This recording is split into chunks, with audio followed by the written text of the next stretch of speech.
16 years ago, I was living in a shelter home in Brownsville, Brooklyn. 15 years ago, I was living in East River Projects in Harlem, going to train sessions with Coach Alex, just hoping for a chance to go to college. 14 years ago, I was sleeping on the subway with a lot of drive and not a lot of resources, but a lot of hope to make this dream become a reality. 13 years ago, I was 17 years old, standing in front of NFL athletes Prince Amukamara and Roy Helu, tonight Michael Cox, and thousands of people at a banquet all the way in Omaha, Nebraska. That night, I shared my story of overcoming adversity by finally receiving the resources necessary to become a non-statistic of my circumstances.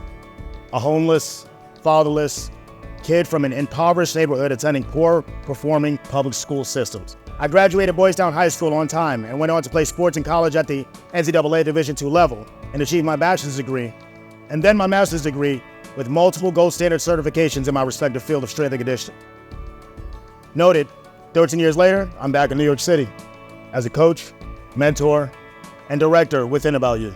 The work I'm doing today is overseeing a portion of a nonprofit because I felt obliged to the youth in the city who are going through similar struggles, who are more limited in resources, that are following a similar path that I may have traveled, and helping them navigate to the next steps in their life. It was very, very important to me that I contributed to the places that helped me out and multiplied the opportunities that I was given.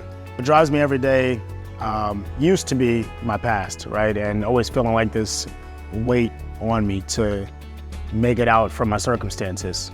And that still gives me a little bit of my drive, but what drives me more than anything is the kids I work with on a day-to-day basis. Looking around and seeing how enthusiastic they are, how much energy they give, even when they sometimes might not want to come and study and might not want to come and train and do what they have to do, but they get it done. And it just reminds me of a place that I was once at when I was super ambitious as a kid. I met him at the age of 13. And from that point on, I realized there was just so much potential in Tyler, but there was a lot that was going on outside of just the sporting arena. He had so much passion, so much energy, but not a clear pathway. And immediately once Boys Town presented itself, he was the first candidate that I thought of. He just had all of the sort of intangibles to take on that responsibility or opportunity and maximize, and that's exactly what he did. I've been blessed to be able to help more Boys Town kids, whether that is through referring them to Boys Town or just simply training them here in New York City and bridging that gap that was bridged for me years ago. And I couldn't be prouder of them for following through and trusting me to help them become better citizens in the world, whether that was simply through sports training or if it was through a little bit of the mentorship and guidance I was able to provide them over the years.